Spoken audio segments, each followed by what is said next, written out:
네, 현상에 대한 분석을 통해서 문제의 본질을 파악하고 진실에 가까이 가고자 하는 김로벨 TV입니다. 오늘도 북한 문제에 대해서 말씀을 드리겠습니다. 요전 두 영상을 통해서 북한은 망했다 그러는데 왜 아직 망하지 않았느냐, 또는 왜 아직 통일이 되지 않느냐. 여러분, 북한이 망했다고 통일이 되는 건 아닙니다. 또 식물인간으로 20년 이상 있다가 숨을 거두는 사람들도 있습니다.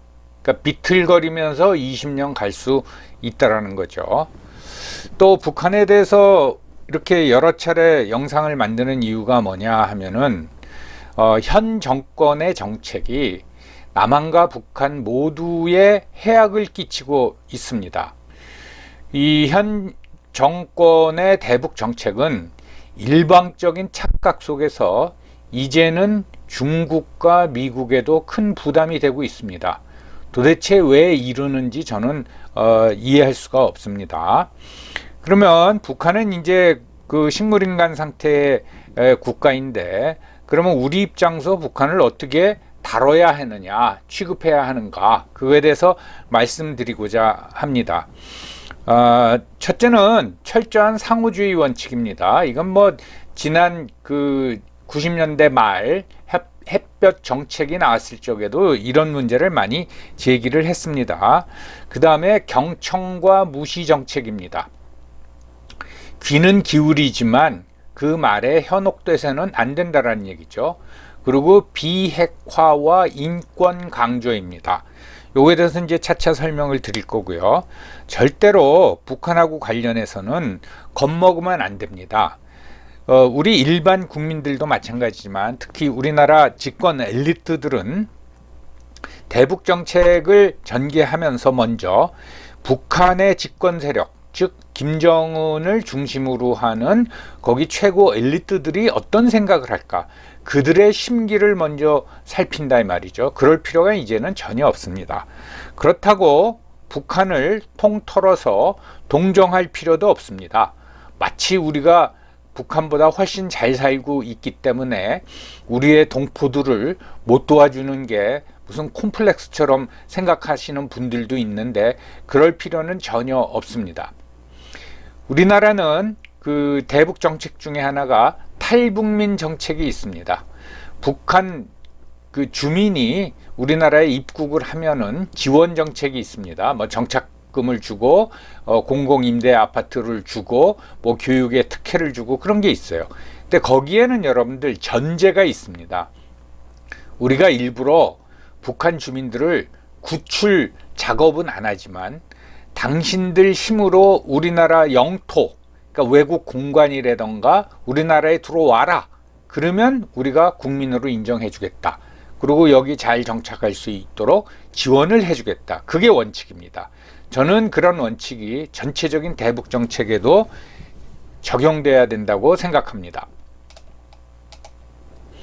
그러면 북한에 대해서 우리가 어떻게 대응해야 되느냐, 조금 전에 잠깐 말씀드렸듯이 무시 전략, disregard 하면 됩니다.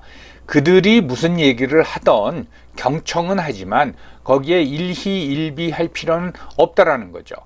그 다음에 상호주의 원칙입니다. 이거는 대부분 그 국제 외교에서의 가장 기본적인 원칙입니다. Principle of Reciprocity.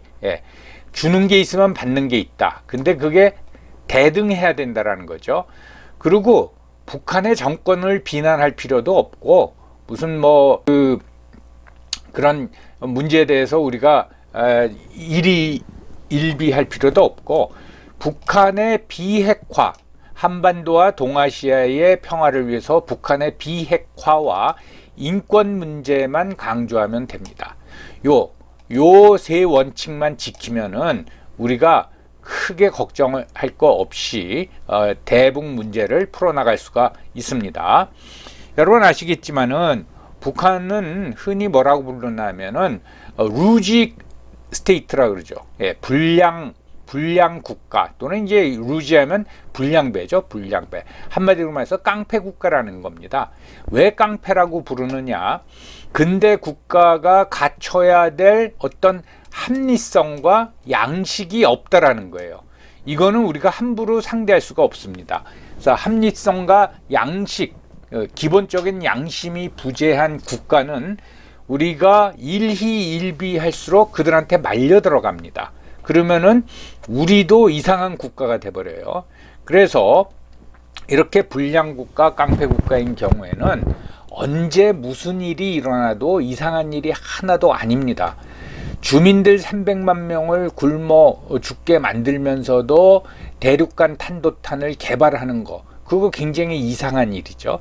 그런 일이 벌어져도 이상한 일이 아닙니다. 근데 이제는 망한 국가이기 때문에 특히 그 체제와 관련해서 무슨 일이 벌어질지 몰라요.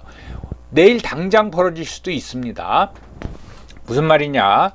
뭐 가짜설, 사망설, 뭐 중병설이 나도는 김정은이가 내일 죽었다라고 공식 발표가 돼도 이상할 게 하나도 없습니다.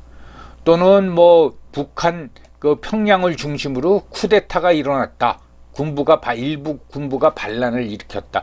그래도 하나도 이상할 일이 아닙니다. 또는 김여정하고 김정은 그리고 이설주가 같이 망명을 했다. 거기 뭐 김옥주를 끼워줄지 안 끼워줄지 모르겠어요. 망명했다. 그래도 이상한 일이 아닙니다. 그래서 무정부 상태가 됐다 해도 이상한 일이 아닙니다. 가장 지금 그 국내에 있는 좀 우파 보수 세력이 우려하는 거는 김정은을 제거하고, 그러니까 그 김씨 세습 체제가 붕괴되는 거죠. 친중 세력이 집권해서 북한이 완전한 중국의 영향권 안에 들어가면 어떡하나 하는 우려가 있는데, 뭐 그런 일이 벌어지지도 않을 뿐더러 또 하나는 뭐 그렇게 되더라도 놀랄 일이 하나도 아니라는 그 말씀입니다. 무슨 일이 일어나도 놀랄지 말자, 이상한 일이 아니다 라는 거에는 이것뿐만 아니라 뭐 거의 자폭에 가깝게 북한이 비밀문서를 공개할 수도 있어요. 이 비밀문서라는 건 뭐냐, 뭐 구체적으로 말씀드리면은 그동안 대남 공작 또는 그 중요 인사들의 명단 이런 것 남한 내에 그걸 공개할 수도 있습니다. 그러니까 쉽게 말하면 그들의 사고 방식하고 행동 양식은 예측 불허입니다. 그리고 그렇게 그런 그 궁지에 몰린 상황에 왔다 그 말씀입니다. 그럼 앞서 말씀드린 대로 먼저 무시 전략, 이걸 뭐 disregard policy라고 할지, 외교적으로 이런 용어가 없습니다. 뭐 neglect 또는 negligence policy라고 할지, 최소한의 중립적인 반응만 보이면 됩니다. 예, 그리고 뭐 우리가 제대로 의지가 없는지 능력이 부족한지 우리가 제대로 북한을 잘 관찰하고 있는지 없는지도 모르겠어요. 예, 미사일 쏴도 뭐 쐈는지 안 쐈는지도 모르는 경우, 또는 그 탄도 추적도 못하는 경우가 많이 있지 않습니까? 아무튼 그런 거를 탐지하는 능력은 강화시켜야 되겠지만, 김여정이 뭐라고 했다, 그리고 호들갑 떨고 또 김여정의 말을 뒤집는 김정은이의 뭐 발언이 나왔다 해서 호들갑 떨고 그러면서 우왕좌왕할 필요 없다 이 말이죠. 그저 최소한의 중립적인 반응만 보이면 됩니다. 왜? 사고방식하고 행동 양식이 예측 불허기 때문에 그 사람들의 발언 하나하나 가지고 이게 무슨 의미인가 라고 분석하는 것 자체가 아무런 의미가 없다 이겁니다. 그 대신 정권과 주민은 분리시켜야 됩니다. 당연하죠. 이건 인도적인 차원에서 하는 거죠. 단 무시 그 중립적인 반응을 보이면서도 인권 문제는 계속 거론해야 됩니다.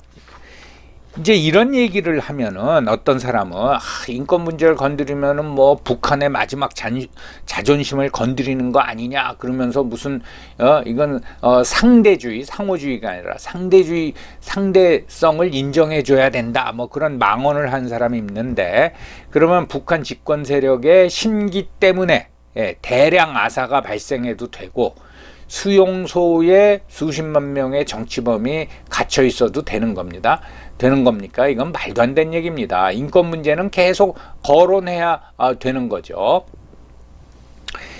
그 다음에 이제 이 정권과 주민의 분리라는 거는 이게 인도적 지원이라는 게 있는데, 이게 제3의 국제기구를 통해서는 인도적 지원을 지금 허용하고 있어요. 우리가 직접 주는 건 안 되고. 그래서 우리가 식량 지원을 하면 그게 뭐 인민군 식량으로 들어간다, 뭐 그런 우려를 하시는 분들도 있는데, 철저히 모니터링을 강조하고 해서 북한에 다시는 대량 아사가 발생하는 거는 우리가 방지해야 된다, 그 말씀이죠. 여러분 아시겠지만 우리나라의 음식물 쓰레기가 1년에 10조 원어치라고 합니다. 그 처리 비용이 8천억 원에서 1조 원 정도 든대요. 약 100억 달러입니다. 100억 달러. 우리가 그냥 먹다 버리는 음식물 때문에 우리가 1년에 100억 달러를 허비한다 이 말이죠. 북한의 GDP가 300억에서 400억 달러입니다. 이거 뭐 정확한 추산도 안 돼요. 그렇게 이제 추정을 하는 거죠. 그러니까 우리 음식물 쓰레기 100억 달러, 북한의 GDP는 300억에서 400억 달러. 엄청난 거죠. 그래서 어떤 그 주민들에 대한 인도적인 지원은 우리가 그 효과성만 확인할 수 있다면은 계속 추진해야 된다라고 생각을 합니다.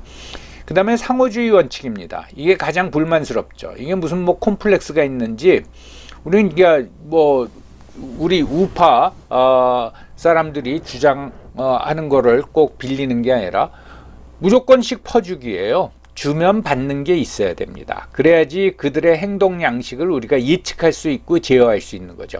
절대로 오버해서는 안 된다라는 겁니다. 남북철도를 연결하자.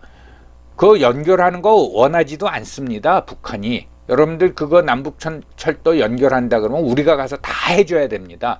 친목도 깔고 레일도 깔고 철도도 다 바꿔면은 우리나라 기술자 또는 노동인력이 장비 이런 거 합쳐서 수만 명이 들어가야 됩니다. 그걸 북한이 원할 것 같습니까?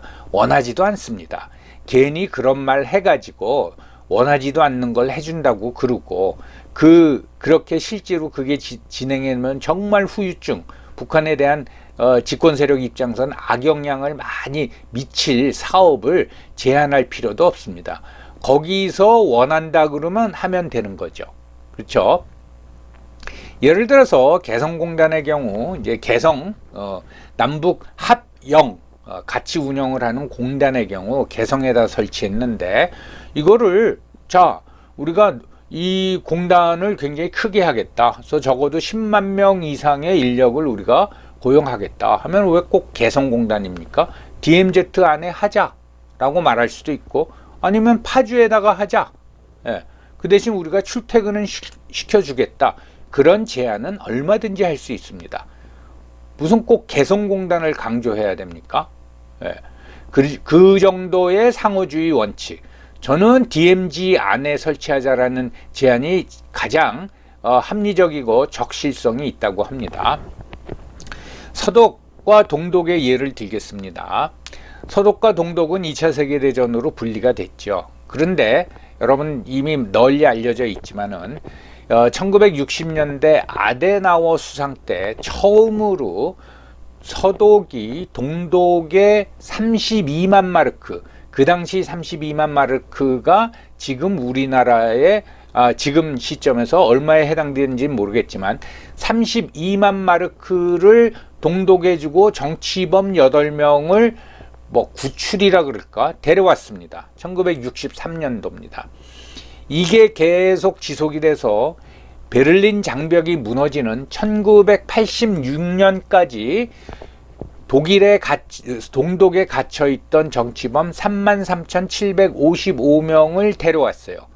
이 대가로 총 34억 4천만 마르크를 지원했습니다. 이 액수는 현금으로 지원한 액수는 굉장히 적습니다. 그것도 이상하잖아요. 돈 주고 사람 사온 게 되니까 우리가 34억 4천만 마르크를 너희한테 지원해 주겠다. 그 대신 정치범을 서독으로 보내라. 해서 대부분 물자로 보내주고 33,755명을 데려왔습니다. 우리는 어땠습니까? 이런 상호주의 원칙이라는 건 아예 우리 그 대북 정책에 있지도 않죠.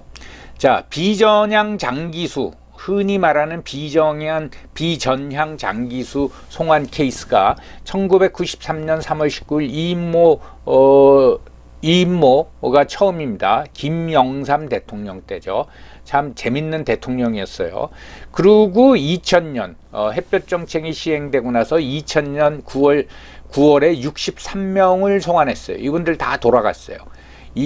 그런데 총 대상자는 102명이었습니다. 그 당시 소위 비전향 장기수가 102명이었는데 물어보니까 63명만 돌아가겠다고 했고 39명은 나 그냥 여기서 살겠다 해서 63명이 간 겁니다. 그때 북송이란 용어를 쓰다가 이제 송환, 원래대로 돌려준다 해가지고 송환을 했어요. 자, 이건 우리가 이 사람들은 대한민국 형법에 의해 가지고 처벌을 받은 사람들입니다. 우리가 납치해 온 사람들이 아니에요. 대부분이 이제 간첩이었죠. 그런데 국군포로는 우리가 한 명도 안 데려왔어요. 예. 저는 이 돌아간 63명의 비전향 장기수가 북한 가서 남한을 뭐 헐뜯고 비방하는 연설을 하고 돌아다닌다. 그건 뭐 너무 당연한 일이에요. 그게 무서우면 돌려주지 말아야 되죠. 그렇지만 우리가 63명을 돌려줬으면은 거기서도 우리한테도 송환을 해줘야 되는 거죠. 국군포로를. 그런 요구를 우리는 하지도 않는다라는 겁니다. 지금까지 6.25 전쟁 때 그 국군포로가 몇 명이나 북한에 남아있는지 모르지만은 국군 유해는 찾아옵니다. 이거 돈 주고 찾아오는 겁니다. 그리고 뭐 거대한 무슨 뭐 환영식이라는 건 뭐하지만 세리머니를 하죠. 있는 개폼 없는 개폼 뭐 해가지고. 그런데 우린 생존자 데려오는 문제에는 관심도 없어요. 이건 6.25 전쟁 이후 지금까지 현 정권까지 마찬가지입니다. 참 이런 사람들을 믿고 참 국민이 세금 내는 게 정말 한심한 거예요. 자, 1994년에 조창호 중위, 국군포로죠. 원래 이제 소위였다가 돌아오면서 중위 진급이 됐죠. 돌아와서 탈출해 왔어요. 그 이후에 80여 명이 탈출해서 귀국을 했습니다. 여러분들 그때 그 당시 이분들이 탈북을 할 때, 목숨을 걸고 탈북할 적에 연세들이 70세가 넘었어요. 70세가 넘은, 그동안 북한에 억류돼 있으면서 고생은 고생대로 하고, 그리고 70세가 넘어서 목숨을 걸고 탈북해 오는데 거기 억류돼 있는 사람을 돌려달라는 말은 한마디도 안 하는 거예요. 저는 거기에 대해서 대한민국에 대해서, 그런 대한민국에 대해서 좌파 정권, 우파 정권, 또 뭐 흔히 말하는 뭐 보수 정권, 진보 정권 떠나서 저는 너무너무 실망입니다. 그런 나라를 위해서 누가, 멀쩡히 살아있는 사람은 가만 놔두고 유해는 돈 주고서는 가져오는 나라를 위해서 누가 충성을 하려고 하겠어요. 그 다음에 상호주의 원칙에는 도발 시에 흔히 원점 타격의 원칙이 있습니다. 우리가 이 포격을 받으면은 그 포탄이 날라온 지점을 타격한다라는 거예요. 자, 그러면 여러분들 연평도 포격 사건의 예를 듭시다. 연평도는 일반인 거주지역, 군부대 할 것 없이 무차별적으로 포격을 가했어요. 그래서 민간인이 죽었습니다. 그런데 그들이 그 포격을 가한 지점은 말하자면 뭐 논바닥이나 산이었어요. 그럼 거기 타격하는 게 무슨 상관이 있습니까? 그러면은 그 사람들이 그 휴전선 근방 어떤 논바닥이나 산에서 서울에다 타격을 해서 수백 명이 죽었다. 그 원점 타격의 원칙에 의해 가지고 거기 논바닥이나 산에다 타격한다. 그게 상호주의입니까? 그건 상호주의가 아니죠. 우리도 그 군부대에 포격을 가해야 되는 겁니다. 그게 상호주의입니다. 그리고 개성공단 남북 연락소 폭파 이제 봤죠. 뭐 이미 거론이 많이 된 얘기지만 그거 우리 세금입니다. 그걸 폭파시켜요. 우리 그걸 뉴스로 다 보여주고 있단 말이죠. 그러면서 대부분의 그 뉴스를 본 국민들은 정말 그 한심한 놈들이로구나라고 생각하겠지만은 거기에 대해서 아무 소리도 못하고 있는 정부에 대해서는 아무 비난이 없단 말이죠. 그건 잘못된 겁니다. 예. 뭐 세금 걷어다가 뭐 북한에다가 건물 지어지고 그렇게 막 부시면 가만히 있어도 되는 겁니까? 예. 그러면 못하러 그 청해 부대가 가서 인질들 구출해 옵니까? 예. 아무튼 그렇고 그다음에 비핵화와 인권 문제에 이제 주력을 해야 되는 겁니다. 그래서 핵 위협에 대해서는 지속적인 강조를 해야 돼요. 여러분 요전에도 잠깐 말씀드렸지만 북한 관련된 그 영상에서 여러분 북한이 핵을 가지고 있다라는 거는 남북이 아니라 남한뿐만 아니라 동아시아 전체의 평화에 위협을 주는 거예요. 그렇기 때문에 이 비핵화는 계속 강조해야 되는 겁니다. 지금까지는 미국과 중국이 이 문제를 해결해 주기를 우리가 바랬지만 사실 우리는 현실적으로 북한의 비핵화를 유도해낼 만한 수단을 가지고 있지 않아요. 했는데 지금 계속 더 악화가 된다면은, 즉 미국과 중국이 북한의 비핵화를 이끌어내지 못한다면은 우리도 우리의 목소리를 내야 됩니다. 뭐냐? 우리도 자구책을 마련할 수밖에 없다. 예. 동아시아의 안정을 위해서 미국과 중국의 북한의 비핵화 문제를 전부 다 위임을 했었는데 당신들이 해결 못하면 이제 30년이 지났으니까 우리도 자구책을 마련해야겠다. 라고 계속 위협을 줘야 됩니다. 이게 미국과 중국 또는 북한 전체에 대한 압력이란 말이죠. 예. 그런 소리는 전혀 안 하죠. 예. 무슨 뭐 육자 회담을 다시 뭐 재개할까 이런 얘기만 한단 말이죠. 자, 전체적으로 봐가지고는 북한이 망했기 때문에 통일이 된다라는 어떤 그 일종의 망상도 버려야 되고 지금 분단 상황을 우리가 어떻게 관리해야 될 것이냐, 이것이 바로 북한에 대한 관리입니다. 위기 상황에 대한 대처란 말이죠. 자, 제2의 대량 아사 사태가 발생하면 어떻게 할 것인가? 네. 물론 이제 북한 주민들도 한번 경험이 있기 때문에 배급을 기다리다가 앉아서 죽진 않겠죠. 노력을 하겠지만은 가령 식량 부족 사태가 지속적으로 된다. 그럼 우리는 어떻게 해야 될 것인가? 그 문제도 생각해야 되고, 또는 그러한 위기를 버티다 못해서 북한에서 대량 탈북 사태가 벌어지면 어떻게 할 것인가? 저는 이런 사태가 몇 년 내에 일어날 수 있다고 봅니다. 북한이 좀 김정은 정권의 장악력이 좀 떨어지고 또 그 사이에 혼란이 벌어지면 대량 탈북이 벌어지는데 1차적으로 가장 우려가 되는 거는 두만강하고 압록강을 건너는 거겠죠.